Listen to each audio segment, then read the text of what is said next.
Ako po si Miss Winnie at ito ang ating kwento. Ang tagal kong nagtiis sa mga kalokohan mo, Dexter. Pero ngayon lalaban na ako. Dapat lang siguro na isumbong kita sa asawa mo para naman malaman niyang mga kalokohan mo. Bakit mo naman gagawin yun? Hindi ako nagkulang sa pagbibigay sa'yo ng pera. Sobra pa nga ang binibigay ko sa iyong allowance eh. Pwes kulang na kulang yun. Paano na lang ang magiging anak natin? Pasalamat ka nga at nagawa ko pang wag habulin sa iyong obligasyon mo sa pinagbubuntis ko na okay lang sa akin ang ganitong sitwasyon. Pasensya na, Ivy. Hindi lang talaga ako makapaglabas ng pera ngayon. Nahihirapan ako dahil sa asawa ko.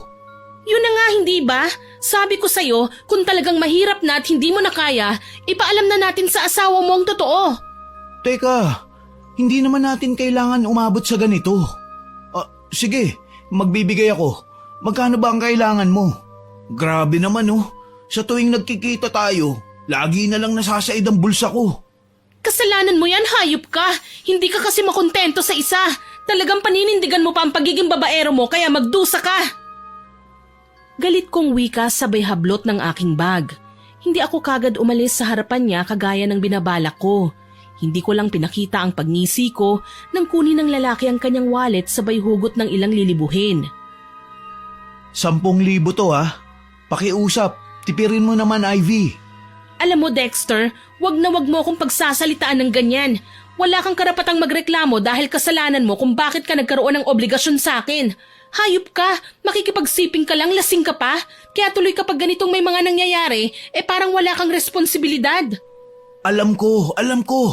Pwede ba? Wag mo nang ulit-ulitin ang pagkakamali ko. Kasi naririndi na ako. Hindi ko napaghandaan ang pag-angat ng kamay ni Dexter sabay bigwas. Halos tumilapon ako sa labis na pagkabigla. Mabilis kasi ang mga pangyayari eh. Kung kailan bumagsak ako sa lupa, tsaka naman ako nakaramdam ng sakit. Kasabay nun ang paglapit ng isang babae sa amin. Dexter, bakit mo siya sinaktan? Hindi patang usapan natin, pasasakayin lang natin siya sa sarili niyang drama? Karil, anong ibig mong sabihin? Pinlano niyo ba ang gagawin niyong to sa akin? Ako lang naman ang asawa niya, Ivy.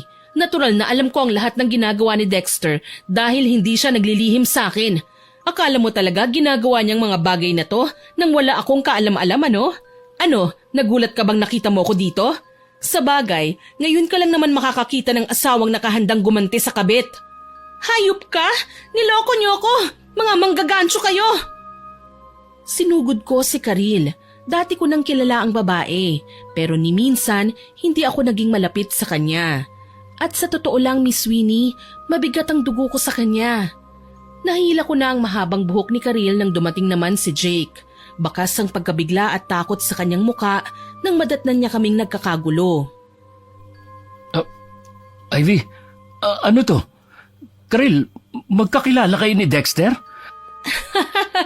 Nagulat ka ba, Jake? Akala mo ba tayo lang ang naglolokohan, ganon? Ivy, anong ginawa nila sa'yo? Uy pare, magkakilala pala kayo? Ayos din no? Ano to? Coincidence ba to ha? Dexter, tumigil ka nga. Huwag kang aastang mabuti kang tao. Bakit kayo ba? Mababait? Mga scammer din naman kayo di ba? Sabihin mo Jake, oo, huwag ka nang tumanggi.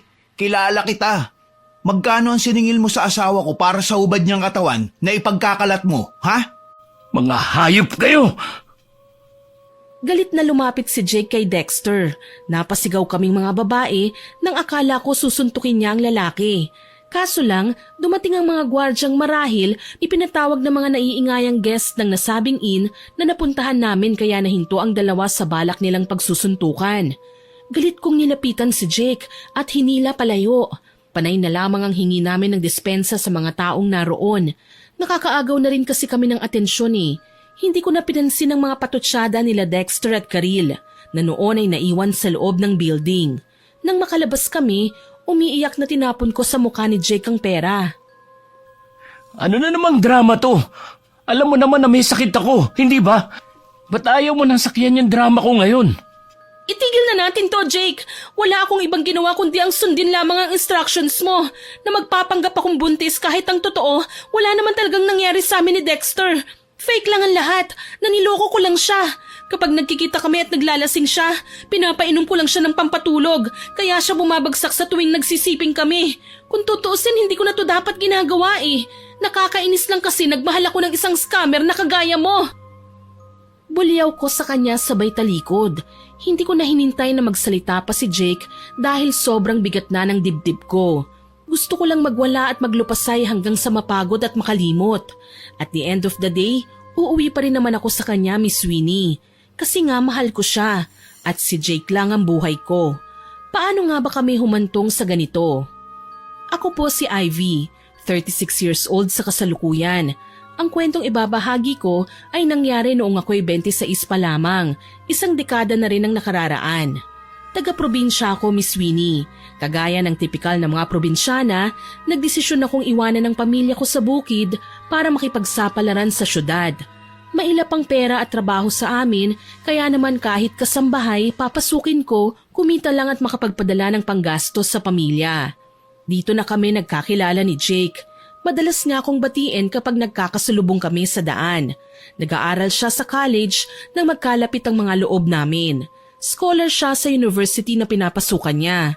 Isa naman akong high school graduate na swerteng nakapasok sa isang BPO company. Kahit naman mahirap lang kami, kaya kong makipagtagisan ng talino sa mga kapwa ko empleyado. Lalo na sa mga Inglesero at Inglesera kong mga kasamahan. Oo nga pala, baka kasi magtaka sila kung bakit nakapagtapos ako ng high school kahit mahirap lang kami.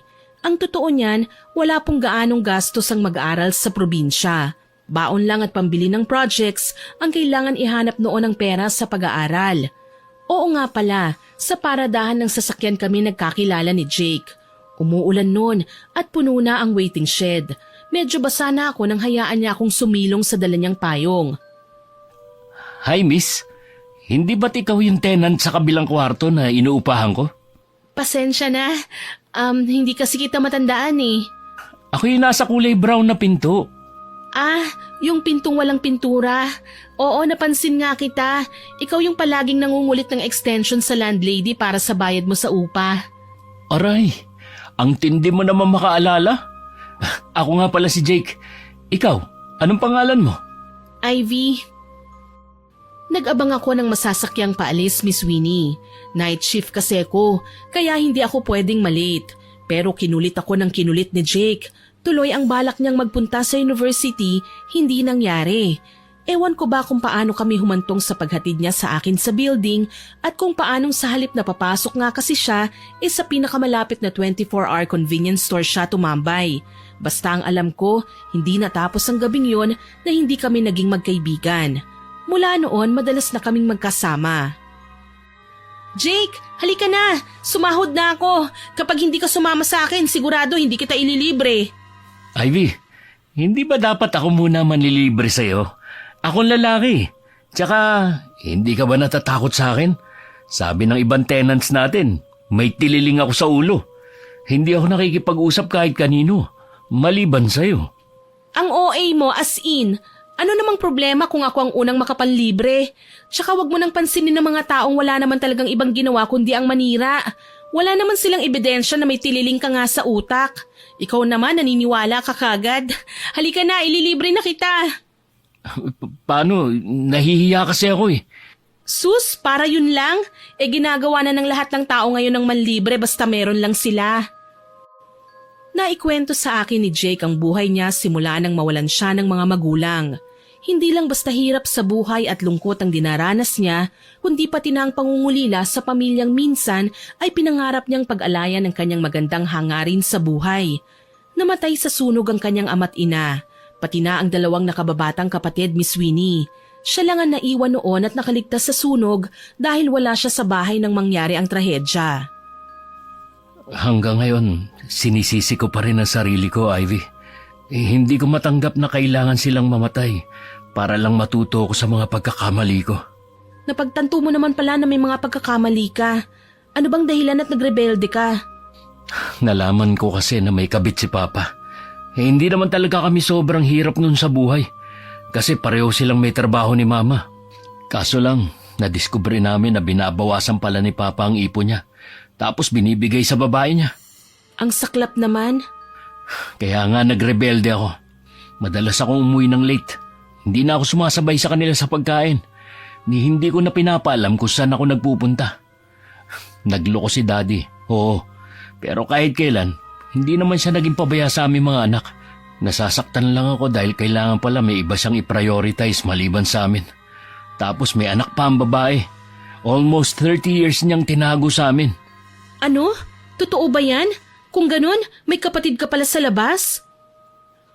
Malungkot na tumango si Jake. Lantaran niyang inamin sa akin na ang babaeng naging kabit ng papa niya ay ang unang girlfriend ng ama niya noong teenager pa sila. Hindi nagkatuluyan ng dalawa dahil sa kani-kanilang mga magulang pero may nangyari raw sa kanila at nagbunga. Ayon pa kay Jake, matanda ang anak ng kabit ng papa niya sa kanya ng 1 taon.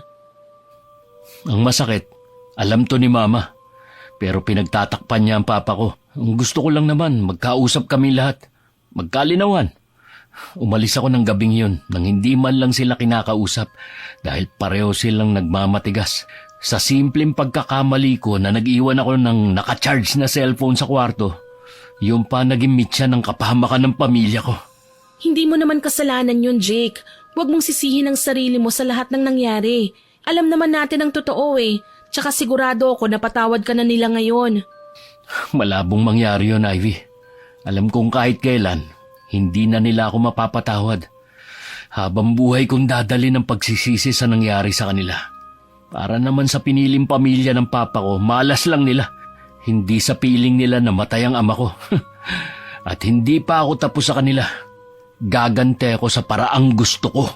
Jake, may nakapagsabi na ba sa'yo na masamang gumanti sa kapwa mo?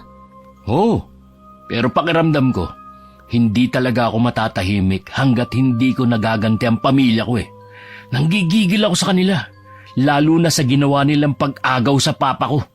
Alam kong sinasabi mo lang yan ngayon, pero malalagpasan mo rin ang lahat ng pinagdaanan mo ngayon, Jake. Magtiwala ka lang, mabuti ang Panginoon. Kahit kailan, hindi niya gugustuhin na magdusa sa mahabang panahon ng mga anak niya. Pakiramdam ko kailangan kong sabihin kay Jake ang mga bagay na yon, Miss Winnie. Ramdam ko ang bigat ng kanyang dinadala. Tsaka kahit sino man ang malagay sa sitwasyon niya, talagang sisisihin ang sarili. Hindi naman tayo ginawa ng may kapal para likas na maging masama. Minsan masakit lang talagang aminin, nagiging masama tayo dahil sa mga rason na mahirap ipaliwanag. Sa mga pangyayaring nagmistulang dagok sa ating mga buhay. Pero hindi ko akalaing ang simpleng pagbibigay ko ng payo sa kanya ang naging tulay para magkamabutihan kami. Niligawan ako ni Jake. Hindi na rin naman ako nag-inarte kahit na isa akong dalagang probinsyana. Alam kong ang kagaya ni Jake ang magbibigay sa akin ng kaligayahan na hindi ko mahahanap sa ibang tao. Mahal mo ba talaga ako, Ivy? Ayoko pa namang tumanggap ng hindi bilang sagot. Ibibigay ko ba sa iyong matamis kong oo? Kung hindi... Hindi mo lang alam kung gaano mo ako pinasaya, Ivy. Salamat. Mahal na mahal kita. Mahal na mahal din kita. Naging maayos naman ang relasyon namin ni Jake. Marami kaming pinagdaanan hanggang sa isang araw na pagpasyahan na naming magsama sa iisang bubong. Maayos talaga ang lahat, Miss Winnie. Hanggang sa isang araw, tila ba pinaulanan kami ng malas. Natanggal ako sa trabaho, si Jake naman binagsak ng professor at natanggal din sa scholarship. Napilitan kaming maghanap ng trabaho pero sadyang hindi na nga talaga kami sinuwerte. Naging tambay kami sa loob ng mga ilang buwan. Nabuhay kami sa pamamagitan ng konti kong ipon. Si Jake naman pa-sideline-sideline sa mga palengke para sa pagkakarga. Isang araw, umuwi si Jake galing sa trabaho, pagod at malungkot. Sinalubong ko ang binata, kinumusta at dinulutan ng tubig. Jake, ayos ka lang ba? Anong nangyari? Mukhang pagod ka. Pinatitigil na ako ng amo ko sa pagkakargador. Anak na niya ang bahala eh. Ganun ba? Wag mo nang alalahanin yon. Maghahanap na lang tayo ng ibang trabaho. Salamat ha. Ikaw ang pinaka-understanding na babaeng nakilala ko. Napakabuti mo. Ganito naman talaga kapag mahal natin ang isa't isa, hindi ba? Dapat sa isang relasyon nagkakaintindihan tayo. Kahit nagigipit, kahit mahirap, kailangan nating magsumikap. Alam ko makakaraos din tayo. Pangako yan. Basta, maraming salamat, Ivy. Walang iwanan. Mula ngayon, Magtutulungan tayo. Magsasabihan ng problema. Ano pa nga ba? Oo naman. Pinili naming maging masaya sa kabila ng hirap na aming dinaranas. Kaso nga lang, may pagkakataong naiisip ko, masahol pa kami sa pinagsukluban ng langit at lupa. Nagkasakit ako at naging malala ang kondisyon. Ano ba kasi nararamdaman mo, Ivy? Sige na, hayaan mo na akong daling ka sa ospital. Huwag na, Jake. Wala din naman tayong pera eh. Hayaan mo na, paracetamol lang ang katapat nito. Paracetamol? Namumutla ka na nga at nagsusuka. Paano mo nasasabing gamot lang ang kailangan mo? Halika na, pumunta na tayo sa ospital. Bakit ba kasi kailangan pa ako magkalagnat ng ganito eh? Hayaan mo, ako na ang bahala. Gagaling ka. Dinala niya ako sa ospital kahit wala kaming kapera-pera. Ayaw pa sana akong asikasuhin ng mga nurse doon pero nagawa niya akong ipakiusap. Mabuti na lang, nakilala ni Jake ang doktor na tumingin sa akin. Asawa raw pala ang babae ng dati niyang professor. Binigyan kami ng promissory note sa kung kailan kami kailangan magbayad at kung magkano. Mabuti na lang pumayag sila sa pakiusap natin, ano? Swerte nga natin at kilala ko yung doktor na umasikaso sa'yo. Asawa siya ng dati kong prof. Kilalang mabait at matulungin. Sa katunayan yan, madalas niya kaming dala ng mga classmate ko ng pagkain sa university. Salamat at may mabuting tao pa rin sa mundo. Akala ko talaga pababayaan na lang nila tayo eh. Hindi kita pababayaan, Ivy. Mahal kita, alam mo yan. Ang mga magulang ko, tuluyan na akong itinakwil mula nang makipag-live-in ako sa'yo. Kaya ayoko nang umuwi sa amin. Siguradong ipagtatabuyan lang din nila ako kapag nagpa siya akong umuwi doon. Hindi rin naman ako papayag na umuwi ka. Dahil mahal na mahal kita. Dito lang tayo, okay? Susolusyonan natin ang problemang ito na magkasama. Salamat, Jake. Pinasaya mo ko, alam mo ba? Pinatunayan mo na mahal mo talaga ako. Tuluyan akong gumaling, pero nabaon naman kami sa utang. Halos araw at gabi nang nagtatrabaho si Jake. Namamasada siya ng tricycle sa umaga, nagtitinda naman ng balot sa gabi. Kung minsan, inaatake ko ng nerbiyos kapag madaling araw na siyang nakakauwi. Ako naman, kinailangan kong tumulong sa kanya. Naniningil na rin kasi ang landlady namin para sa upa ng bahay. Halos 3 buwan na kaming hindi nakakabayad at nagagalit na siya. Isang araw, naglalakad-lakad ako sa eskinita nang mamataan ko si Jake na papasok sa isang mumurahing bar. Nakaparada ang kanyang tricycle sa gilid kaya kinakabahan ako. Buong akala ko talaga may kasama siyang babae sa loob. Akala ko lantaran na niya akong niloloko. Pero nagkamali ako. Napag-alaman kong may kinakausap na bakla si Jake. Binibigyan siya ng trabaho. Pero hindi yun basta-basta. Nalaman ko kasi kagad ang tungkol doon nang makauwi siya sa bahay. Kailangan ko ng malaki-laking racket, Ivy. Hindi tayo pwedeng mabaon sa utang. Basta, hayaan mo na lang ako, okay? Pangako, hindi naman ako mapapahamak eh. Mag-iingat ako. Ano ba kasi ang gagawin mong trabaho? Sabihin mo na sa akin. Sasabihin ko sa'yo. Pero, huwag ka magagalit, ha? Oo, hindi ako magagalit. Ayoko lang kasi na nangangapa tayo sa dilim eh. Hindi basta trabaho yung binigay sa akin ng kaibigan kong bakla eh. Ivy, tinuruan niya akong dumiskarte sa mga mayayaman na nagwawaldas lang ng kanilang pera. Ano? Ibig sabihin, balak mong mang-scam? Wala akong choice eh. Gipit tayo ngayon. Baka paalisin na tayo ng landlady natin at saka may maintenance ka na kailangang inumin. Ayoko naman na tipirin mo ang gamot mo. Hindi ka pwede magkasakit ulit, Ivy. Nasasaktan ako sa tuwing nakikita kita nakaratay sa kama. Pero baka ikapahamak mo naman ang mga gagawin mo. Huwag ka mag-alala. Kaya ko naman ang sarili ko eh. Hindi ako mapapahamak. Pangako. Tumango na lamang ako matapos ang pag-uusap naming yun ni Jake. Hindi na ako nangulit sa kanya, pero nang sumapit ang araw ng pag-alis niya, hindi niya ako napigilan na sumama sa kanya. Basta, dito ka lang ha. Huwag na huwag kang lalapit. Oo naman, makikiramdam lang ako sa paligid. Pero sino ba talaga ang katatagpuin mo sa loob ng hotel na yan? Isang mayamang artistang may kabit. Kailangan ko lang siyang kuhanan ng mga litrato tapos peperahan ko siya. Iba-blackmail ko. Ganun. Paano kapag nahuli ka? Hindi ko naman literal nakikitain ng artistang nasa loob. Palihim ko lang silang kukunan ng picture at ikakalat sa social media. Sige, basta mag-iingat ka ha. Tumango si Jake at humalik sa pisngi ko. Pumasok kaagad siya sa loob habang ako naman nanatili sa coffee shop habang nagkakape. Kinakabahan ako sa gagawin ni Jake pero alam ko naman na mabilis lang siya at babalik din kaagad. Maya-maya nga lang dumating kaagad si Jake. Halos hilahin niya ako palabas ng coffee shop at kaagad kaming sumakay ng jeep.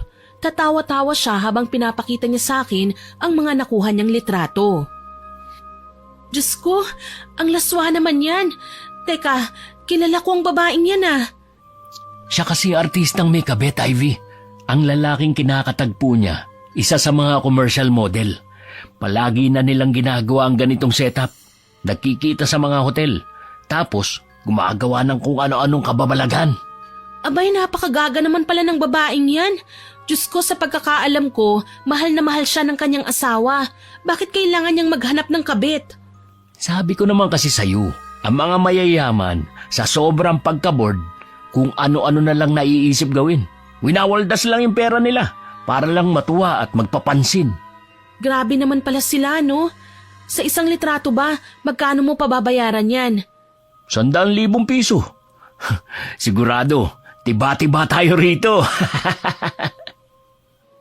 Kinakabahan man sa mga gagawin ni Jake, lihim naman akong na-excite. Ito ang unang pagkakataon na magkakapera kami ng malaki. Ang masaklap nga lang, sa panloloko pa talaga namin nakuha. Pero ipinaliwanag naman sa akin ni Jake na ang mga taong lolokohin niya ay ang mga taong walang ibang ginawa kundi ang magwaldas ng pera. Kaya bakit nga naman niya sasayangin ang pagkakataon na maambunan ng grasyang sinasayang lang naman ng iba? Ivy, sa wakas, magkakapera na tayo. Kumagat ang lintik na artista sa patibong ko. Sabi niya, magbabayad siya kahit magkano. Basta wag kong ikakalat ang mga litrato niya. Maganda yan, Jake. Sa wakas, makakapagbagong buhay na tayo. Ano sabi mo, Ivy? Kakasimula pa lang natin. Magbabagong buhay na kagad. Hindi pa pwedeng i-enjoy muna natin ang mga bagay na meron tayo ngayon? Pero Jake, Magpakasaya na muna tayo ngayon, okay? Kumalma ka. Dahil magiging mabuti na ang buhay natin mula ngayon. ano? Ibig mong sabihin may kasunod pa ang gagawin mo? Ano pa nga ba? Magpapakayaman muna tayo, Ivy. Ganito, bayaran ko ng buong utang natin para sa upa ng kwarto sa landlady. Pero aalis na tayo dito. Lilipat tayo sa kondo. Gagawin natin ang lahat. Maging sosyal lang ang buhay natin. Sigurado ka ba dito, Jake? Kinakabahan kasi ko eh. Baka mamaya, matinding karma din ang abutin natin. Sus! Hindi ako naniniwala sa karma. At saka kailangan nating mabuhay. Hindi tayo pwedeng tumunganga na lang. Alam mo naman kung gaano tayo inaapi ng mga taong nakakakilala sa atin. Lalo na ang babaeng sumira sa magandang pagsasamahan ng mga magulang ko. Ngayon, kapag mayaman na tayo, babalikan ko sila. Alam kong hindi ako sang-ayon sa mga sinabi ni Jake ni Sweeney. Natatakot ako sa pwedeng maging resulta ng kayabangan niya. Oo, pakiramdam ko nagyayabang na siya ngayon eh. Porke kumikita na siya ng malaki, tingin niya hindi na mauubos ang perang yun. Akala niya wala na ring karmang babalik sa kanya. Isang araw, nabalitaan kong nagpakamatay ang artistang pinagkaperahan ni Jake. Hindi na kinaya ang matinding kahihiyan dahil sa ginawa ng aking kasintahan. Kita mo, kapag hindi na kinaya ang pagsubok, nagpapakamatay ka agad. Ang hihina talaga ng mga tao ngayon. Samantalang tayo, lumuha man ang dugo, kailangan lumaban. Alam mo naman siguro na mali ang ginagawa mo. Itigil na natin to, Jake. Hindi ayoko. Mas masaya ako kapag nakikita ko silang nahihirapan. Dapat lang sa mga manloloko ang ginagawa nila. Ginagantihan sila sa kaparehong paraan. Ano bang nangyayari sa'yo? Bakit? Hindi mo ba nagugustuhan ang ginawa ko? Ito na ang pagkakataon ko para gumanti sa kanila. Gago ka ba? Hindi naman silang talagang may kasalanan sa'yo eh. Yung kabit lang ng papa mo. Kahit na. Lahat na manloloko kapag sinaktan ko, parang nakakaganti na rin ako sa mismo mga taong sumira ng buhay ko. Singhal niya. Tila ba naging ibang tao si Jake ng mga sandaling yon? Para bang hindi ko na siya kilala. May mga pagkakataon nga sa gabi na nagwawala si Jake at nagsasalitang mag-isa. Daig pa niyang may mental disorder. Kaya naman inobserbahan ko ang lahat ng kanyang mga kinikilos. Habang tumatagal, napapansin ko nang may mali kay Jake. Nang minsang lagnatin siya, dinala ko ang lalaki sa ospital. Habang ginagamot siya ng doktor at walang malay, palihim ko siyang pinatignan sa isang psychiatrist. Nalaman kong may mga records pala siya na galing sa nasabing doktor ilang taon na ang nakararaan. Nang magkamalay si Jake, kinumpronta ko siya. Bakit hindi mo sinabi sa akin ang kondisyon mo? Anong kondisyon? May antisocial personality disorder ka, Jake. Paano mo naman nalaman ang bagay na yan?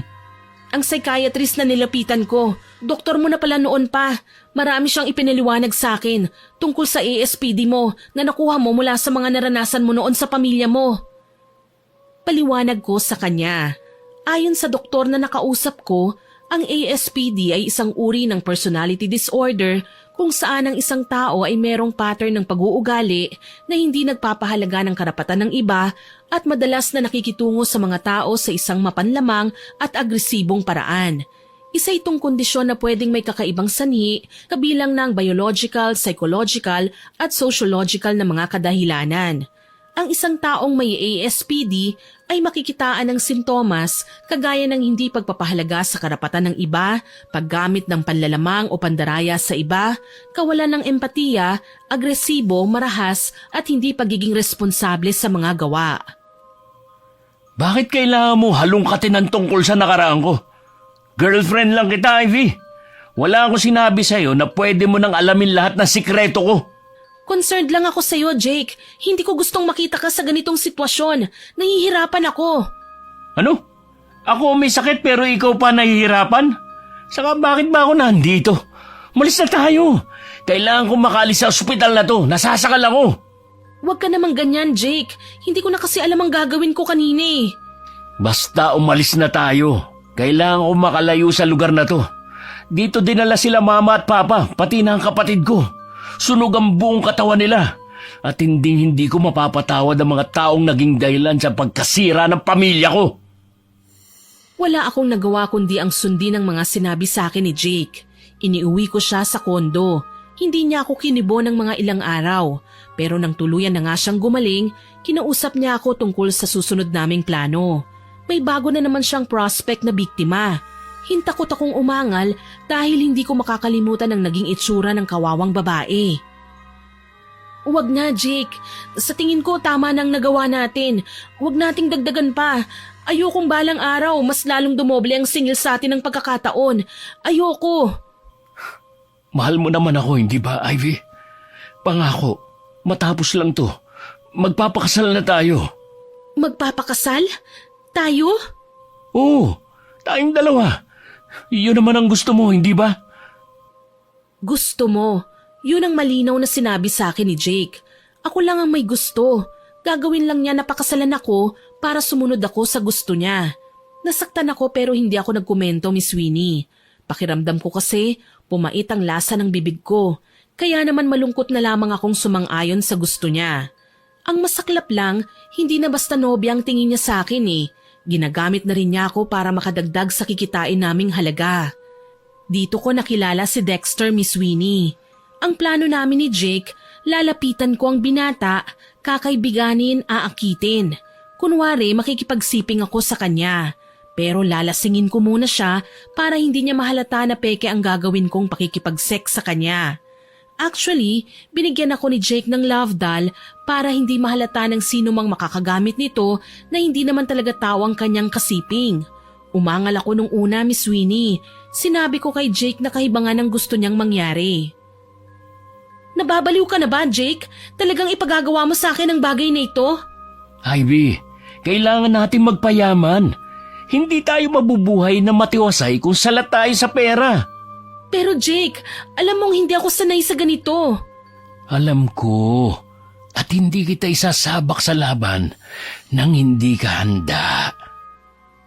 Nagulat ako nang isandal ako ni Jake sa dingding. Hinawakan niya ang magkabila kong kamay. Tinangka kong manlaban pero tila ba napapaso ako sa init ng mga halik niya. May pagsuyo, puno ng pag-iingat.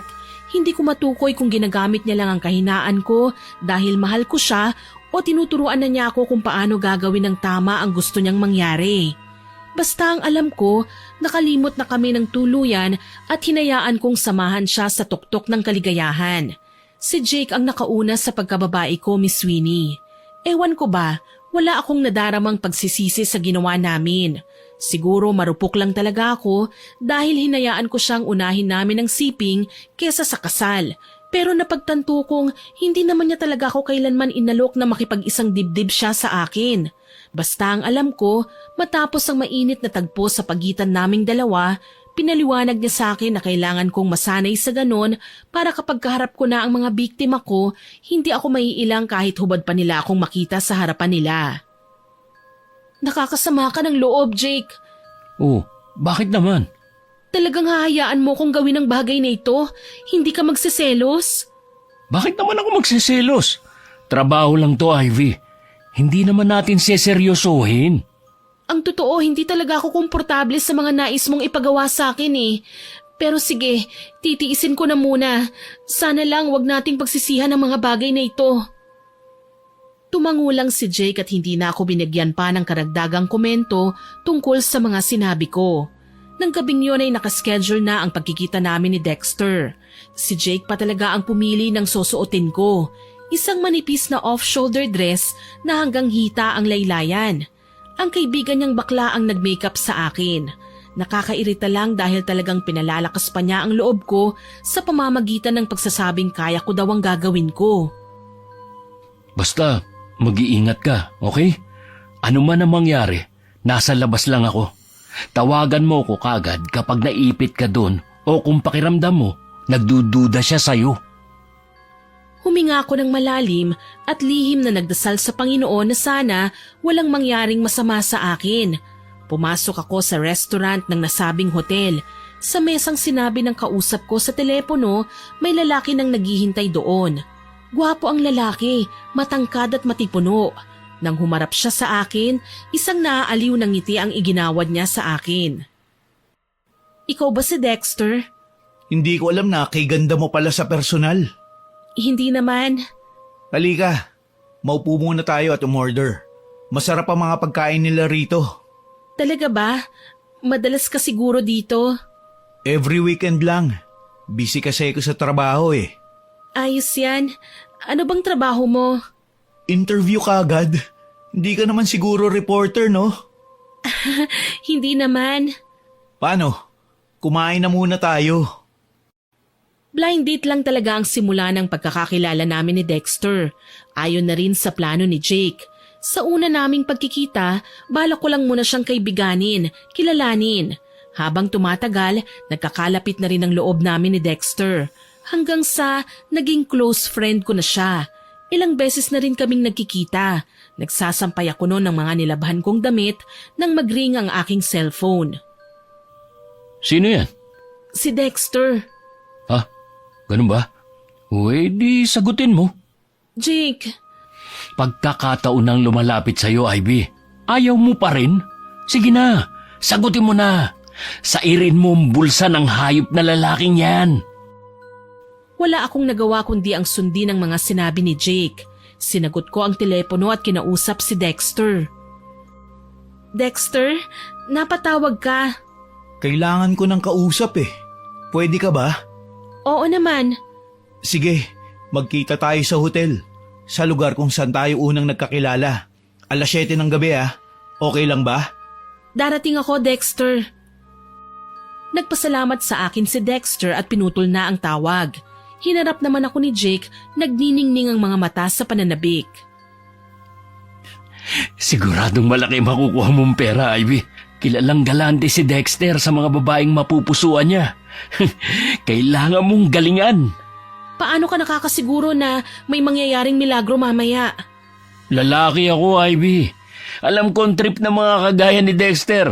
Kaya huwag ka na magtaka kung gusto ka niya makita ngayon. Dapat ba akong matakot? Baka dahil sa pagsunod ko sa'yo mapahamak ako. Hindi mangyayari yun. Pangako. Sige na. Maganda ka na. Hahatid kita sa pupuntahan mo. Kabado man, nagbihis ako at nagpakita kay Dexter. Ang muli naming pagkikita, mas mainit kesa sa nauna. Hinalikan niya ako sa pisngi na animo may pagkakaintindihan na kami. Pero sa totoo lang, naiilang ako dahil may ibang lalaking nakahawak sa akin. May ibang lalaking pilit na gustong maging intimate sa akin. Mabuti naman at maaga kang dumating. Makakarami din tayo. Makakarami ng ano? Nang makakain. May naiisip ka pa bang ibang gagawin natin? Ha? Wala naman. Napapansin ko, lutang ka. Ayos ka lang ba? Oo naman. Ayos lang ako. Huwag kang mag-alala. Pasensya na kung medyo hindi ko napagtutuunan ng pansin ng mga sinabi mo, ha? May iniisip lang talaga kasi ko eh. Oo nga pala, bakit mo naman naisipang makipagkita sa akin? Kailangan ko lang ng kausap. Namimiss ko kasi ang matalik kong kaibigan eh. Talaga ba? Nasaan ang kaibigan mo? Patay na. Pinili niyang kitlin ang sarili niyang buhay dahil sa tindi ng pinagdaraan ng kahihiyan. Ikinuwento ni Dexter ang tungkol sa kaibigan niyang di umano ay binlockmail ng isang hindi nakikilalang lalaki. Nagkaroon daw ng kabit ang babae at sa hindi nila malaman na kadahilanan ay nakuhanan ng masiselang litrato na hindi daw dapat ipagkalat sa media. Na-depress daw ang kaibigan niya dahil hiniwalayan ng asawa. Nawala ng maraming projects at marami nang nanira. Yun ang nagtulak sa babae para tapusin na ang buhay niya. Napalunok ako nang makilala ko ang babaeng tinutukoy ni Dexter. Siya ang unang babaeng niloko ni Jake. Hindi tuloy ako mapakali sa buong durasyon ng pag-uusap namin. Nakukonsensya ako dahil alam ko ang tunay na nangyari sa kaibigan niya. Napansin yata ng binata ang pagkabalisa ko dahil muli siyang napabaling sa akin. May problema ka ba, Ivy? Wala. Okay lang ako. Pasensya na. Mukhang pagod ka. Ano nga pala ang trabaho mo? Ilang beses na kitang nakakasama sa pamamasyal pero hindi mo pa rin sinasabi kung anong pinagkakaabalahan mo sa buhay. Isa akong call center agent. Yun, tama. Sa isang BPO company ako nagtatrabaho. Mga ilang years na rin. Okay, magandang trabaho din naman ang maging call center agent eh. Paano naman ang pamilya mo? Nasaan sila? Nag-iisa na lang ako sa buhay eh. Mahina akong wika. Kabaliktaran noon ang malakas na pagkabog ng dibdib ko. Hindi ako sanay na magsinungaling eh. Pero sabi ni Jake, kailangan kong humabi ng mga kasinungalingan para protektahan ang tunay kong katauhan. Pati nga ang apelyido ko nung una kaming nagkakilala ay pinalitan ko eh. Kahit gusto kong mabilaukan sa mga pinagsasasabi ko, pinili ko na lang magpakatatag. Hinawakan ni Dexter ang kamay ko. Halika, may kwarto ako na pinareserve para sa ating dalawa. Baka gusto mong matulog. Okay. Kabado kong wika. Marahil, ito na ang sinasabi ni Jake, kaya naman sumunod ako kay Dexter. Hindi naman ako natatakot dahil dala ko ang drugs na balak kong ipalaklak kay Dexter mamaya. Kailangan lang na normal ang mga galaw ko para naman wag siyang magduda sa akin. Pagdating ko sa kwarto, nakapikit ako nang bumulaga sa akin ang malamig na hangin mula sa aircon. Bigla akong na-relax pero kumislap ang mga mata ko nang mamataan ang wine na nasa mesa. Ikaw na muna rito maliligo lang ako. Sige. Siguro naman di ka patulog paglabas ko Or baka gusto mong mag-shower muna bago matulog. Pwede kang sumabay sa akin. Naku, wag na Dexter. Mauna ka na lang. Okay lang talaga ako. Sige, ikaw ang bahala. Pumasok na nga sa loob ng banyo si Dexter. Nang marinig ko na ang paglagaslas ng tubig sa loob, nanginginig na tinawagan ko si Jake. Ano? Kailangan ko ng tulong mo. Ano ba nangyari? Nasa banyo na si Dexter. Anong gagawin ko? Uy, durugin mo na yung drugs. Tapos, ihalo mo sa iinumin niyang wine. Huwag kang pahalata. Siguruhin mo na mauubos niya yung wine. Ilang segundo lang ang hihintayin mo at epekto na yun. Magiging high na siya sa droga at hindi malalaman ang gagawin mo. Maya-maya lang din, makakatulog na ang biktima mo. Tumango ako at sinunod kagad ang lahat ng sinabi niya. Sinadya kong mag 2 shots muna, tsaka ko hinaluan ng gamot ang kanyang wine. Saktong medyo nawawala ng nervyos ko nang lumabas si Dexter. Nakatapis na at matalim na ang tingin sa akin. Gusto mo bang mag-shower? Mamaya na, inumin mo muna to oh. Nakakadalawang shots na nga ako eh. Mabilis ka rin palang tumagay ah. Nasarapan kasi ako sa wine, hindi pa kasi ako nakakatikim nito. Ganun ba? Kung ganyan naman palang mahilig ka sa wine, di magpapahatid pa tayo ng maraming ganyan dito sa kwarto. Ang bait mo naman. Prangkahan na to, Ivy. Hindi ako mabait at nakikipagkaibigan lang ako dahil may kailangan ako sa'yo. Hindi naman ako tutol eh. Alam ko kung anong ibig mong sabihin. Sana din, alam mong hindi ako pumapayag ng libre lang. Ngumisi si Dexter. Naglabas ng iilang lilibuhin sa kanyang pitaka. 30 milyan para sa'yo. Kung ganon, uminom na muna tayo. Sinunod ni Dexter ang sinabi ko. Inisang lagok lang niya ang wine na hinaluan ko ng drugs. Ilang sandali pa, sumasayaw na si Dexter sa sobrang tuwa. Hinahalikan niya ang unan at buong akala nga ay ako. Sinamantala ko ang pagkakataon. Tinawagan ko si Jake at sinabi sa kanya na lulong na si Dexter sa droga. Ilang sandali pa, may kumatok sa pinto. Nang pagbuksan ko yun, si Jake na. Hinanap niya sa akin ang artificial na bagay at pinalabas ako ng kwarto. Naririnig ko na umuungol si Dexter kaya naman sinubukan kong sumilip. Ang sunod na tagpo ay hindi ko na masikmura, Miss Winnie. Nakita ko si Jake na tinatanggal ang tuwalyang nakatapis kay Dexter. Pagkatapos, kinuha niya ang sex doll at mineneobra yun sa pagkalalaki ni Dexter. Hindi ko alam kung anong dapat kong maging reaksyon. Hindi ko akalaing magagawa ni Jake ang maging malaswa para lang sa pera. Tahimik akong pumasok at hindi na siya nilingon. Kinuha ko ang 30 mil at sinilid ko sa aking bag. Si Jake naman, iniayos ang higa ni Dexter nang makaraos ng lalaki at makatulog. Walang kibo pa niyang pinigaan ng peking dugo ang kama para daw mas makonsensya si Dexter sa pakikipag-sex sa kanya. Nang makalabas na nga kami ng hotel, kaagad ko siyang sinikmatan. Magtapat ka nga sa akin, Jake. Bakla ka ba? Ako? Bakla? Bakit mo naman naitanong yan? Liligawan ba kita kung bakla ako, ha? Nagawa mong gumawa ng malaswang bagay kasama ang lalaking yun. O ano ngayon? Gusto natin magkapera, hindi ba? Tapos mag-iinarte ka pa. Hindi ako nag-iinarte. Gusto ko lang malaman ang totoo. Nagulat na lang ako nang basta akong hinila ni Jake at nanggigigil na pumara ng jeep. Hindi siya kumibo hanggang sa dumating kami sa kondo.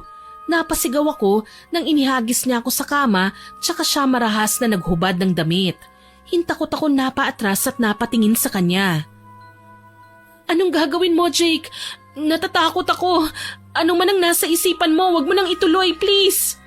Sinabi mong bakla ako, hindi ba? Kaya't bakit kita pakikinggan? Kailangan kong patunayan sa'yo na hindi ako bakla. Jake, wag! Mabilis lang to, Ivy. Pangako. Jake, maawa ka naman! Napaiyak na lang ako nang magawa ni Jake na punitin ang aking suot na bestida. Tumilapon ng botones kung saan-saan. Marahas niya akong hinalikan.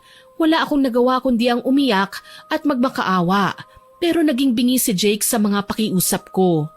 Muli, may nangyari sa amin na alam kong dapat sana namin ginagawa kung kasal na kami.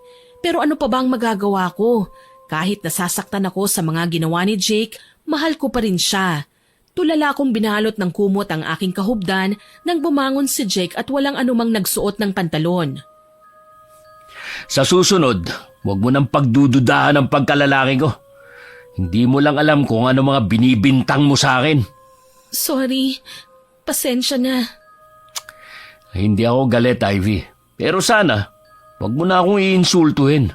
Alam mo namang lahat ng ginagawa ko para sa'yo. Paanong naging para sa akin? Hindi ko naman ginusto na humantong tayo sa ganito ah. Ang maging manloloko. Ayoko nga ng ganito kung tutusin eh. Kasi sobra ng pagtitiis ko. Wala ka na magagawa, Ivy. Alam mong ako lang ang uuwian mo. Sige, sabihin na natin na pagod ka na gusto mo na akong iwan. Pero saan ka pupunta? sa akin pa rin, hindi ba? Wala ka na magagawa. Akin ka lang. Mahal kita, Jake, pero hindi ko lang matanggap na kailangan nating gawin ang mga bagay na to. Ang manloko. Alam kong masama ang ginagawa mo pero naiinis ako sa'yo dahil hindi ko matanggihan ang lahat ng gusto mo. Huwag mo nang dugtungan pa ang sasabihin mo. Alam ko kung anong ginagawa ko. Umiyak na lang ako nang umiyak nang iwanan ako ni Jake sa kwarto. Hindi ko alam kung bakit kailangan niyang ipamukha sa akin ang mga bagay-bagay. Lumipas ang 2 linggo at nanatiling malamig ang pakikitungo ni Jake sa akin. Tuloy, wala akong ganang bumangon sa kinahihigaan ko ng araw na yon at matamlay na nagbihis. Nagpunta ako sa simbahan para ihingi ng tawad sa Panginoon ang mga nagawa ko. Nang mamataan ko si Dexter na naglalakad din papasok sa simbahan pero hindi siya nag-iisa. Nakalingkis ang babae sa braso niya. Hindi nga nila pinansin ng tao sa paligid kaya malaya akong naupo sa likuran nila. Nagtatampo na talaga ako sa'yo, mahal. Ilang day off mo nang pinalagpas mo at hindi man lang ako sinamahan. Pasensya na, mahal. Busy lang talaga ako kahapon. Ano bang pinagkakaabalahan mo kahapon? Ang sabi ng kaibigan ko, may kasama ka raw sa hotel at nag-dinner pa kayo. Client ko lang yun, mahal. Huwag ka nga magpapaniwala dyan sa kaibigan mo. Alam mo naman na ikaw lang ang babae sa buhay ko eh. Kaya nga kita pinakasalan, hindi ba? Tatandaan mo, Dexter, oras na malaman kong may babae ka, kukulamin ko siya. Napalunok ako nang marinig ang sinabi ng babae. Hindi ko alam na naging malikot na pala ang kinauupuan ko na hindi sinadyang ikinalingon ng dalawa sa harapan. Mukhang hindi man lang nagulat si Dexter nang makita ko, Miss Winnie. Pati nga ang babaeng kasama niya, parang naaliw pa sa akin kaya naman sinubukan ko sanang magkunwaring hindi siya kilala. Kaso una pa niya akong binati. Ivy? Hindi ko alam na nandito ka pala. Ah, oo. Magsisimba kasi ko eh. Maghuhugas ka ba ng mga kasalanan? Pagpasensya mo ng asawa ko ah. Mapagbiro lang talaga siya. Hindi ko alam na may asawa ka pala, Dexter. Os? Mahal, baka naman binata ang pagpapakilala mo sa kanya. Anyway, miss, ako si Karil, ang asawa ni Dexter. Ikaw, kaano-ano ka niya? Katrabaho, kakilala o kaibigan? Kakilala lang, Karil. Ako nga pala si Ivy. Kinamayan pa ako ni Karil na animo aliw na aliw siya sa akin. Gusto ko mang umalis sa kinauupuan ko para makalayo sa kanila, huli na. Nagsisimula na ang misa. Nang matapos naman yun, inimbitahan pa nila ako na kumain sa labas. Sobrang kabado ko ng mga sandaling yun. Iniisip ko na baka may matuklasan si Karil na hindi niya pwedeng malaman. Pero nakipagkaibigan pa sa akin ng babae. Hindi ko nga lang magawang makipaglapit sa kanya dala nang nahihiya ako sa aking mga ginawa. Natutuwa ako sa'yo. Masyado kang mahiyain eh. Paano kayo naging magkakilala ng asawa ko, gayong hindi ka naman halos nagsasalita? Ako ang unang lumapit sa kanya, mahal. Pasensya na, hindi lang talaga ako palakibo. Walang problema sa akin yon. Pwede bang mag-CR muna ako? Sure. Mukha ka kasing constipated eh. Sigurado ka ba talagang okay ka lang? Okay lang ako, Karil. Medyo hindi lang talaga ako sanay na may mga kasabay kumain sa labas. Kawawa ka naman pala. Hindi ka ba sinasamahan ng boyfriend mo? Kibit-balikat lang ang sinagot ko sa kanya tsaka magalang na umalis. Sa ladies room ako dumiretso dahil tila ba sasabog ng dibdib ko sa labis na kaba. Saglit kong inayos ang sarili ko at nagpasyang lumabas na. Hindi ko inaasahan na aabangan pala ako ni Dexter sa labas ng CR. Ivy, mag-usap tayo. Sinungaling ka, Dexter. Akala ko binata ka. Hindi pala. Hindi yan ang gusto kong pag-usapan natin, kundi ang tungkol sa nangyari sa atin. Alam kong ako ang nakauna sa'yo dahil nag-iwan ka naman siya sa kama sa hotel room natin. Pero wag na wag mong gagawin tong dahilan para guluhin kami ni Karil. Bakit ko naman gagawin yon? Alam ko kung saan ako lulugar, Dexter. Sana man lang pinaalam mo sa akin. Ipinaalam? Bayad ka, Ivy. Wala kang karapatang magtanong. Wala ka na rin pinagkaiba sa mga bayarang babae na kinokontrata ko noon. Alam kong peke lang naman ang namagitan sa amin, Miss Winnie. Hindi totoo at ginawan lang namin ng paraan. Pero naiinsulto po ako. Dahil sa pagmamahal ko sa taong may mental disorder, sabihin na nating hindi naman talaga ganun kalala, ay naging mababa ang tingin ng iba sa pagkababae ko. Umangat ang kamay ko para sana sampalin si Dexter, pero naisip ko baka magkagulo pa. Matuklasan pa ni Karil ang relasyon ko sa asawa niya. Walang ganang tinalikuran ko siya at nagpasya na lamang akong umuwi. Ni hindi na ako nagpaalam kay Karil. Nang mga sumunod na araw, bumangon akong masama ang aking pakiramdam. Para akong masusuka at mahihilo. Muli akong humiga at kinalma ang sarili ko.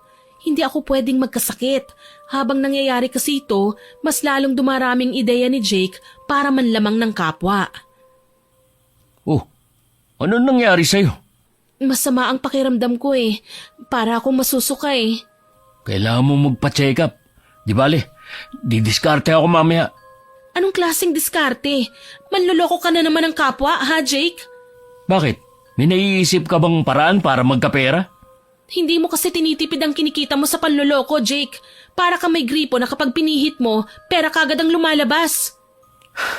Kini-question mo ba ang ginagawa kong paraan para mabuhay tayong dalawa? Ha? Alam mo naman na hindi ka na pwedeng bumalik sa pagtatrabaho. Blacklisted ka na. At ako, anak ng congressman ang nagtanggal sa akin sa pagiging scholar. Alam mong hindi ako pwedeng basta na lang pumasok ng trabaho dahil halos lahat ng establishment dito sa lugar natin pagmamay-ari nila. Alam ko blacklisted ako, pero napagbintangan lang naman nila ako na incompetent dahil naiinggit sila sa akin. Nilalapitan ako ng TL namin. Ako ang madalas nakausap at kabiruan. Akala ng mga katrabaho kong nauna sa akin, sumisip-sip ako. Yan nga ang punto, na dapat kakapit tayo sa patalim para mabuhay.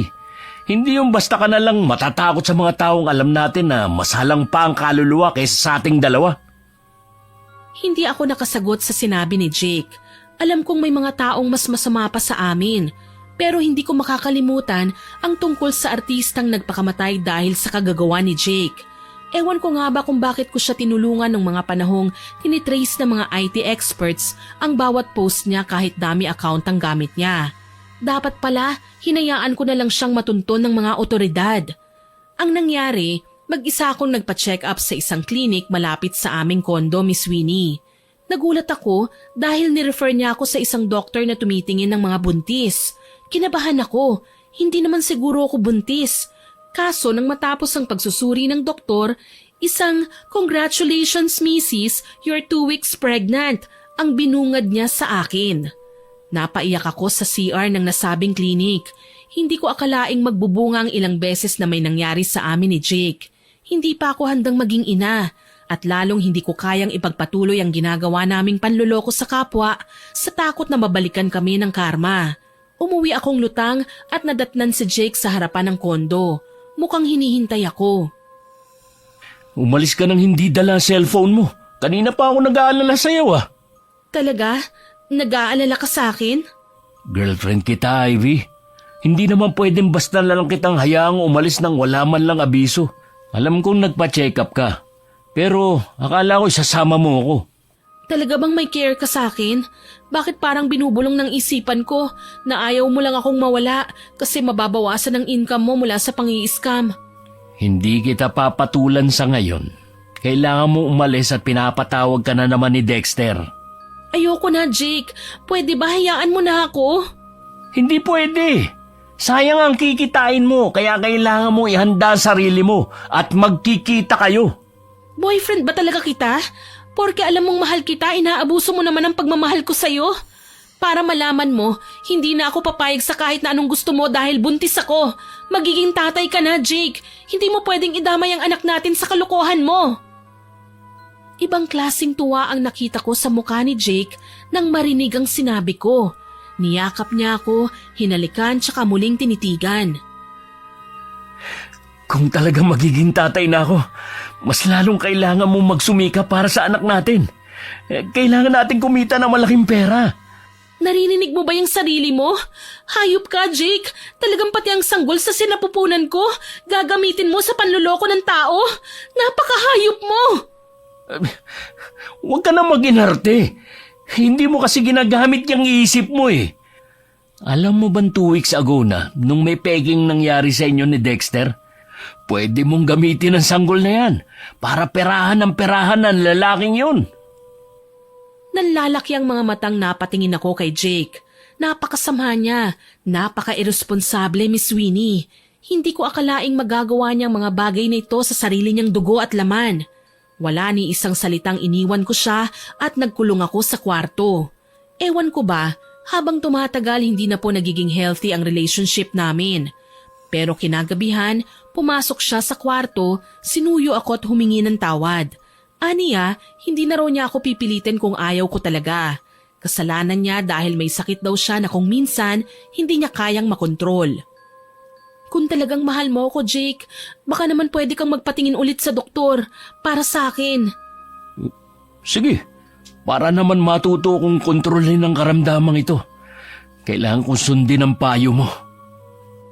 Kahit masama ang pakiramdam ko, pilit kong sinamahan si Jake sa psychiatrist.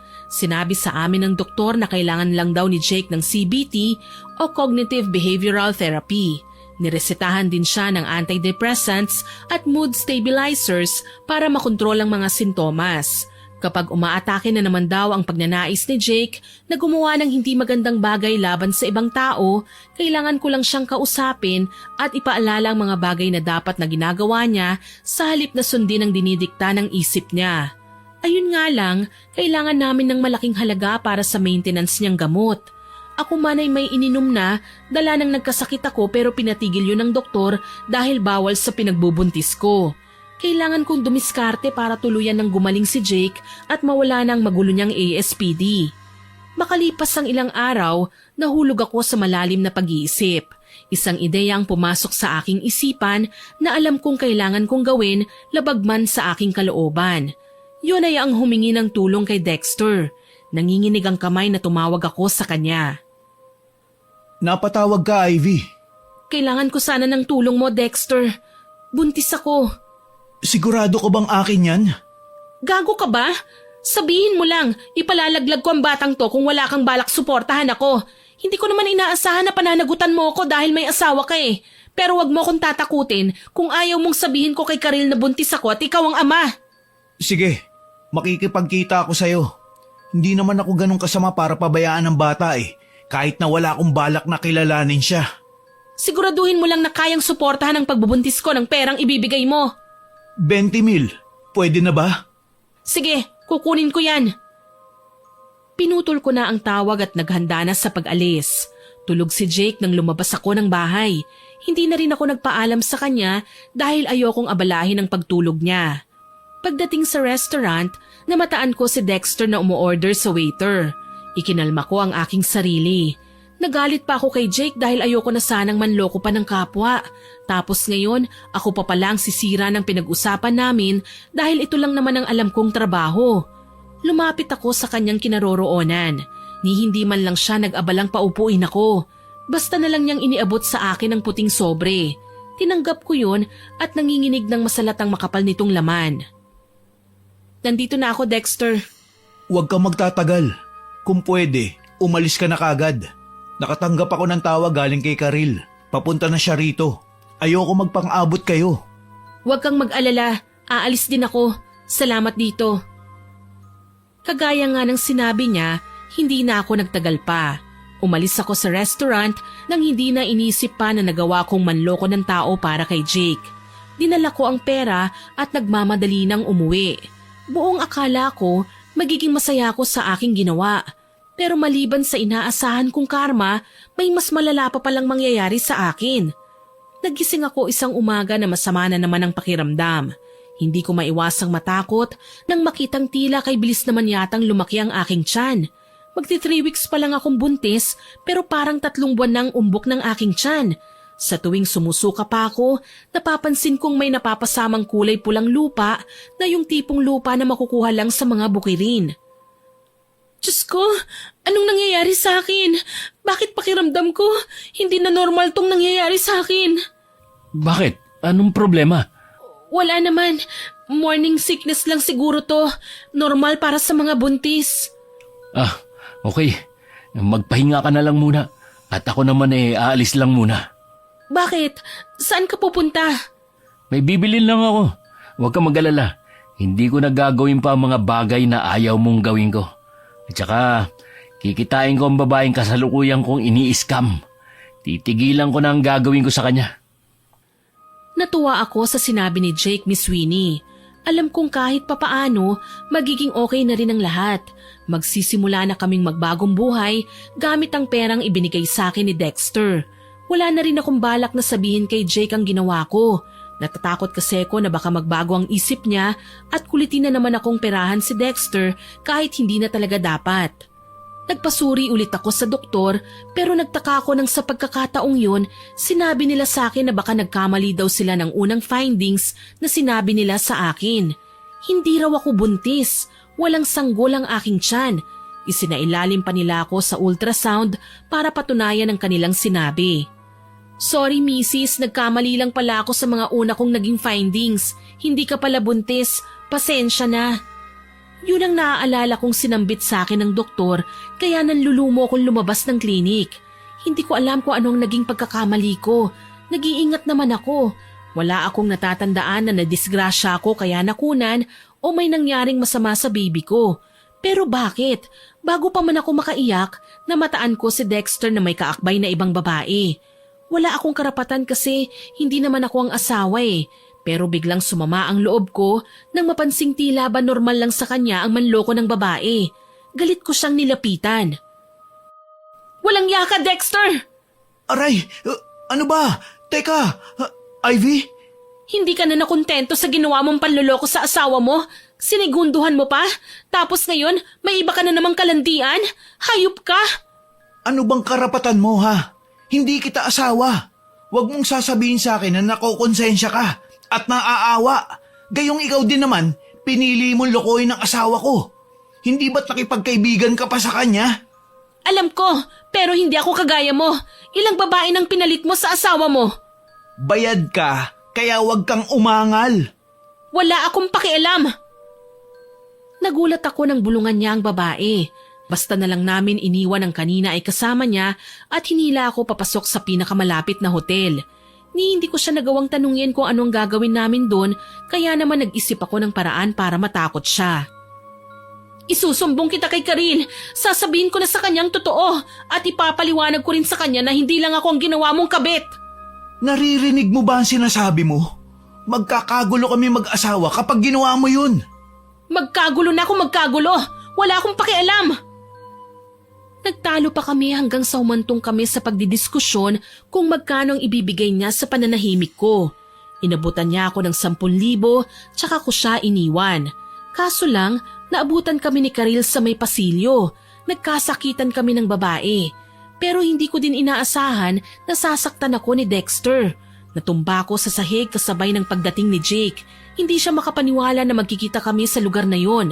Mas lalong hindi ako makapaniwala na ang iniiskam pala namin ay mag-asawa dahil ang kasalukuyang biktima ni Jake ay si Karil. Mabagal akong tumayo at iniwan sila. Kaso sumunod sa akin ang boyfriend ko. Sinubukan akong kausapin. Ilang saglit pa, mangiyak-ngiyak na nagdesisyon ako. Tapusin na namin ang lahat. Hindi mo magagawa sa akin ang bagay na to, Ivy. Ako lang ang matatakbuhan mo. Yan ang hirap sa'yo eh. Masyado kang mayabang. Akala mo ikaw lang ang may kakayahan sa ating dalawa. Kung makatuos ka, parang wala akong pakinabang. Hindi totoo yan. Aalis ako at iiwan kita, Jake. Ayoko na. Tinalikuran ko siya at pumasok ako sa aming kwarto nang dumating kami sa kondo. Umiyak ako ng umiyak hanggang sa makatulog. Nang muli akong dumilat, nagtaka ako. Madilim sa kinaroroonan ko pero tanaw ko pa naman sa kalayuan ng pinto. Nagpa siya akong lapitan yon para buksan. Nakita ko sa labas sina Dexter at Karil na nag-uusap. Seryoso ang dalawa pero ilang sandali pa, humahalakhak na sila. Sa tingin mo, naghihirap na ngayon sina Jake at Ivy, mahal?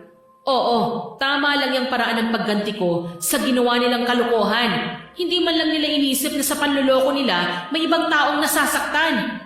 Hayaan mo, hindi ko papayagang gumaling ang dalawang magkasintahan hanggat hindi nila napagtatanto ang kanilang pagkakamali. Abay dapat lang. Anong akala nila? Libre lang ang manakit ng tao kahit mamatay pa ang mga inapi nila? Napakabuti ng kaibigan natin pero kinanti nila. Ngayon magdusa sila, Dexter. Luluhod sila at hindi na matitikman ang inaasam nilang kapayapaan sa buhay. Dexter? Karil? Anong ginagawa niyo? Nagtanong ka pa.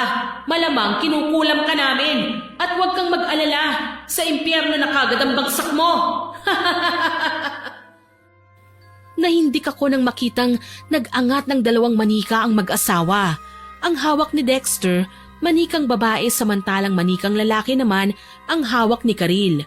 Sinubukan kong umatras pero nagulat ako nang lumitaw sa harapan ko si Jake na duguan ng katawan.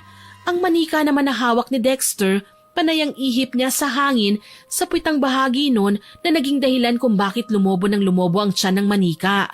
Napasigaw ako, kasabay ng ginagawa ni Dexter ay lumulobo din ang tiyan ko. Sinubukan kong ikalma ang sarili ko at isiping hindi totoo ang nakikita ko, kaso lang talagang lumalaki ang tiyan ko eh. Nagsisisigaw ako hanggang sa mapansing may nanampal sa aking pisngi. Kay bilis kong bumalikwas ng bangon, hingal na hingal at pawisan. Akala ko nga kung ano na ang nangyayari sa akin. Tumambad naman sa harapan ko ang nag-aalalang si Jake. Pinagmasdan ko siya mula ulo hanggang paa. Salamat naman wala siyang sugat. Salamat sa Panginoon walang nangyaring masama sa'yo. Ano ba kasi nangyayari sa'yo? Alam mo, nagising ako dahil sa mga ungol mo. Nang silipin kita dito sa kwarto, nakita ko nananaginip ka. Sina Dexter at Karil, hindi sila ordinaryong tao. Mga mangkukulam sila, Jake. Ano? Parang imposible naman yata yung sinasabi mo. Hindi ako pwedeng magkamali. Totoo ang sinasabi ko. Sina Karil may hawak silang manika sa panaginip ko. Tinutusok ng karayom at pinaghihiwa ng blade. Ivy, wala kang dapat na ipag-alala. Ang panaginip, hindi lahat totoo. May mga panaginip na kabaliktaran ang ibig sabihin. Malay natin, sa katotohanan pala, sila ang kinukulam dahil kagaya natin, mukhang naloko din nila tayo. Tumango ako pero hindi magawang mawala ng pagkabahala sa puso ko. Lalo na nang nadiskubre namin na talagang lumaki ang tiyan ko. Ang masaklap pa, ng araw na yun, mas bumibilis ang paglaki nito na animo may buhay. Ano ba kasing kinain mo? At hindi naman lumiliit ang tiyan mo, Ivy. Nag-aalala na ako sa'yo ah. Kailangan na yata kitang dalhin sa ospital. Hindi doktor ang kailangan ko, albularyo. Nako, wala akong alam na ganun. Saka saan naman tayo maghahanap ng albularyo? Maawa ka, Jake. Nagsisimula ng kumirot ang tiyan ko. Maawa ka, please. Oo na, magtatanong ako sa mga kakilala ko. Tumango ako at hinayaang umalis si Jake. Naiwan ako sa kwarto at pinipilit na sanang bumangon para magbanyo nang magring ang cellphone. Nahihirapan mang kumilos, pinilit kong abutin ang aking telepono at sinagot ang tawag na hindi tinitignan ng caller ID. Hello? Sino to? Nakulam ka lang, hindi mo na ako kilala? Ikaw ba talagang may gawa nito, Karil? Pakiusap, alisin mo na to. Baka kasi mamatay na ako. Natatakot ka palang mamatay? Akala ko ba okay lang sa'yo maging kabit ng asawa ko? Alam ko nagkamali ako, pero sana naman patawarin mo ako, Karil. Nagipit lang ako, kailangan lang namin ng pera. Tama, nagipit nga kayo, pero wala kayong ideya sa mga nagawa nyo. Hindi nyo alam na may kaibigan akong nagpakamatay dahil sa kagagawan nyo. Napaiyak ako nang maalala ang tungkol sa artistang nagbigti dahil sa labis na kahihiyan. Alam ko na ngayon kung bakit pinagplanuhan din kaming saktan ng mag-asawa. At yun ay dahil sa nagawa din namin sa kaibigan nila. Inalala ko ang aking panaginip. Manika ang ginamit ng mag-asawa para saktan kami. Hinimas ko ang aking tiyan at biglang sumikip ang aking dibdib. Panginoon, kinakarma na ba ako? Ito na ba ang kapalit ng mga kasalanan ko? Hindi ko na kayang tiisin ang sakit. Sana po iligtas niyo ako. Ivy! Ivy! Bakit, Jake? Ano bang nangyayari sa'yo? Tulungan mo ako. May lumabas na nana sa binti ko. Mas lalong lumakas ang iyak ko nang makitang namimilipit sa sakit si Jake nang pumasok sa bahay. Nagulat ako dahil namamaga ang mga braso at binti niya at parang namamanas. Kahit hirap sa pagkilos, pinilit kong makalapit sa kanya. Panay ang mura ni Jake at nagtatanong kung nabati ba kami. Hindi ko naman magawang ipaliwanag sa kanya na totoo kaming kinulam. Wala pa ito kanina. Paanong nandito na ito ngayon? Hindi ko alam. Nang lumabas ako ng bahay, biglang lumaki ang mga braso at binti ko. Baka naman may tinapakan ka. Hindi ka kasi nag-iingat eh. Kung makapagsalita ka naman, parang hindi ako lumabas para hanapan ka ng gamot. Nag-aalala lang naman ako sa'yo eh. Siguro, dala ng sobrang sakit ng aming mga nararamdaman, kaya kami nawalan ng malay. Nang magising nga ako ay nagulat ako nang kalmado na si Jake at kausap sina Dexter at Karil. Wala nang namamaga sa braso at binti ni Jake, gayon din sa akin. Pero makirot pa rin ang balat ko na animo na unat. Gusto kong matakot nang mapansing may gumagalaw na kung ano sa loob ng tiyan ko. Anong ginagawa niyo rito? Hindi ka ba masaya na nandito kami? Kami na niloko nyo at pinirahan? Alam nyo, sa totoo lang, gusto kong bugbugin ang boyfriend mo sa ginawa niyang kabastusan sa akin. Akala mo siguro hindi ko alam ang kalokohan nyo, no? May CCTV ang kwartong nirentahan natin nang una mo kong nilasing at drinoga. Pero... Huwag ka mag-alala. Wala akong balak maghabol tungkol sa bagay na yun. Pero ang kasintahan mo, kailangan niya managot sa ginawa niya sa kaibigan ko. Kahit papano, pwede naman namin siyang kasuhan. Tinulak niyang kaibigan namin na mag-suicide dahil sa pambablackmail niya. Putya naman, huwag mo sabihing maniniwala ka sa kanila, Ivy. Mahal kita, Jake, pero gusto kong gumaling at hindi ako makatulog dahil nakukonsensya din ako. Kaya harapin mo ang consequence ng ginawa mo. Mahina akong sambit at dahan-dahang pumatak ang luha sa mga mata ko. Kita ko sa mukha ni Jake ang matinding galit na walang maikukumpara. Ni hindi niya ako kinubo nang tumawag si Karil ng pulis at puntahan kami sa bahay. Ilang araw na palang nakararaan nang maisyuhan si Jake ng warrant of arrest. Kinuha nila si Jake at dinala sa presinto. Hiwalay na tayo, Ivy. Wala ka ng halaga sa akin. Traidor ka. Nanloko ka din naman ah. Napilitan lang ako dahil sa tindi ng pagmamahal ko sa'yo. Napilitan? Talaga? Ayos ka din naman ano. Nagsama tayo sa iisang bubong. Magkakilala na tayo ng lubusan na totoong nagmamahalan. Pero sa isang pagganti, nagawa mo pa akong lokohin. Natakot ka sa kulam nila? Kaya nagawa mo ako saktan? Hayop ka! Ikaw ang hayop, Jake! Ikaw! Shh! Tama na. Dexter, samahan mo na muna ang mga pulis sa presinto. Sige, ako nang bahala sa kriminal na si Jake. Mamaya, susunduin kita. Naiwan naman si Karil at nakita kong may inilabas siyang langis na nasa botelya sa kanyang bag. Umakto siyang gagamutin ako. Papatayin mo na ba ako? Ang totoo, naiinis ako sa'yo kasi nagawa mo talagang magpalandi sa asawa ko, Ivy. Pero pinaimbestigahan kita, pinasubaybayan ng ilang araw, kaya nalaman kong hindi mo gustong gawin ang mga bagay na pinagagawa sa'yo ni Jake. Pero sa huli, nagawa kong pagkapirahan ng asawa mo kasi nagipit ako. Wala akong matakbuhan ng mga panahong kailangan ko ng pera eh. Mali ang ginawa mong pagkonsenti sa kasintahan mo. Hindi ko alam kung bakit ka nagtitiis sa lalaking yon. Hindi ka naman mahal. May sakit lang si Jake pero mahal niya ako. Aling sakit ba? Yung mental disorder niya? Alam mo, kalokohan lang yan, Ivy. Hindi rason ng sakit na meron ng isang tao para umabuso sila ng kapwa. Dapat alam mo yon. Kung minsan hindi ko kasi siya kayang suwayin eh. Isipin ko pa lang na magmamatigas ako parang nasasaktan na ako. Ngayon, siguradong nagkasira na kami. Malamang hindi na niya nanaisin pang makipagbalikan sa akin. Ako ang may malinaw na rason kung bakit siya nakulong. Tinapik ni Karil ang aking balikat. Nagpatuloy siya sa pagpahid ng langis sa aking tiyan. Napansin kong kumakalma ang loob ng tiyan ko. Wala na ang kirot. Wala nang malikot. Wala na siyang sinabi pero alam ko nararamdaman niya ang kung anumang dinaramdam ko ngayon. Kinaumagahan, dumalaw ako sa presinto kung saan naroon si Jake. Ayaw niya akong kausapin. Galit na galit ang lalaki sa akin. Gustuhin ko man na lapitan siya, kitang-kita ko naman ang suklam sa kanyang mga mata. Ni ayaw niya akong pakinggan sakali mang may sabihin ako sa kanyang importante. Sa huli, pinili kong sapilitang lumapit sa kanyang selda at nagsalita. Nasasaktan akong makitang nakakulong ka dyan, pero mas okay nang ganito kesa sa makita kitang nagkakasakit. Tayo, sa pamamagitan ng pagkulam ng mag-asawang dati ay naisip nating ganchuhin. Pasalamat nga tayo nagawa pa nilang patawarin ng mga kasalanan natin. Sigurado ka ba na pinatawad nila tayo? Mali ka, Ivy. Hindi nila tayo pinatawad. Kasi kinailangan pa nila akong ipakulong. Paano ang pagbubuntis mo? Ha? Paano? Sabi mo nga sa akin? Hindi ako buntis.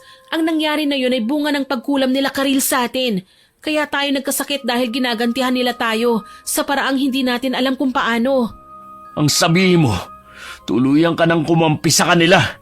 Kahit ikaw, darating ang araw na tatraydorin din nila. Kaya huwag ka nang umasa na magagawa ka pa nilang kaibiganin pagkatapos ng ginawa mong to. Ipinagtabuyan ako ni Jake, Miss Winnie. Nasaktan ako sa ginawa niya. Pero bakit pa nga ba ako magtataka? Alam ko naman na kahit kailan, hindi na niya ako mapapatawad. Ako ang sumira sa relasyon namin. Ang rason dahil sa nakukonsensya ako. Dahil ayokong lumala ang kalagayan namin habang kinukulam kami. Ano pa nga ba ang magagawa ko? Kinausap ko si Karil makalipas ang ilang araw. Ayon sa kanila, wala akong karapatang magalit dahil sa nangyari kay Jake. Deserve daw ng lalaki ang makulong dahil sa pang-aabuso sa akin at sa iba pang taong kanyang niloko.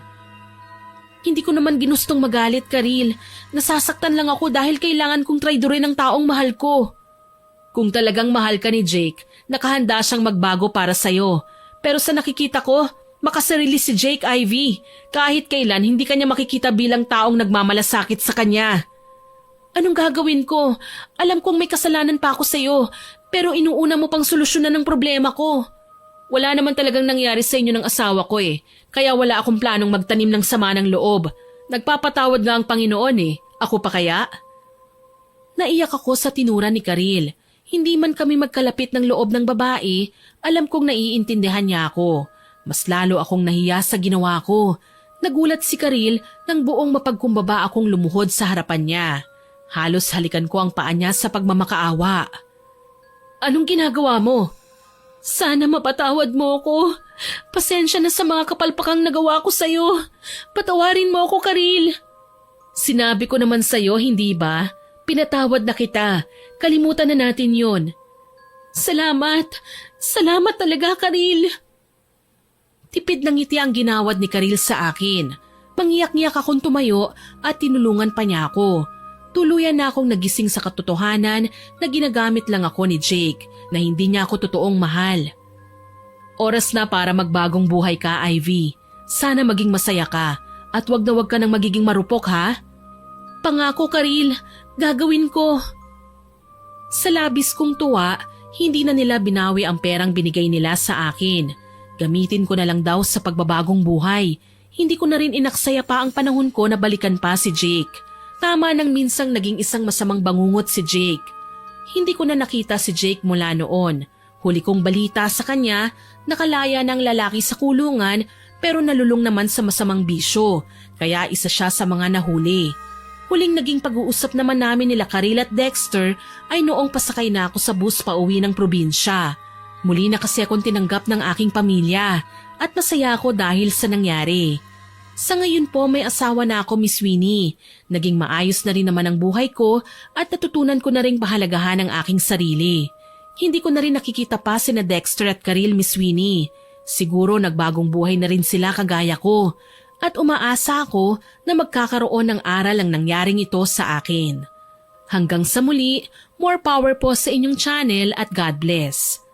Sana po ay nagustuhan niyo ang aking ibinahaging kwento. Pero bago ko po tapusin ito, hindi ito makukumpleto ng walang shoutout. Shoutout po kay Merchie Baricas, kay MD Lintejas, kay Rauda Mustahab na naglagay po ng maraming heart sa Desperada na Dalaga upload. Thank you po at nagustuhan niyo ang kwentong yon. Shoutout din po kay Jennifer Deguignon, kay Aquarius, kay Eunice Sally, kay Neth De La Rosa from Denmark, kay Lawrence Navalta Andrada Jr. na lagi pong nakikinig sa atin. Hello din po kay Mary21 o Mary Lee Diaz from Kuwait, kay Rosini Polo, kay Heart Pablico na avid listener po natin. Shoutout din po kay Princess, kay Alberto Olarte, kay Jay Walker, kay Charito Abellonosa, kay Marge Valdez from Qatar. Hello din po kay Nasrin Faye Korea, kay Jana May Creo, kay J. Mark Fragata, kay Gina May, kay MJ Villanueva. Shoutout din po kay Tony Aquino at kay Laarni Saladiga from Marikina, kay Ray Kaide, kay Jas Borja, kay Elisa Sonyo, kay Brian Arines, kay Glenn Regondola, kay Gigi de la Cruz General from Abu Dhabi at kay Lenny Andal. Maraming salamat po sa lahat ng nag-comment at nakinig. Abangan niyo pa po sana ang mga susunod kong upload at huwag niyo pong kalilimutang mag-subscribe, like, share and comment sa mga upload natin. Para po mabilis yung makita kung may mga bago tayong upload, huwag po ninyong kalimutang pindutin ang notification bell para lagi kayong updated. Aasahan ko pa rin po ang inyong suporta ha. Muli ako po si Miss Winnie na nagpapasalamat sa inyong pagtangkilik at walang sawang pakikinig.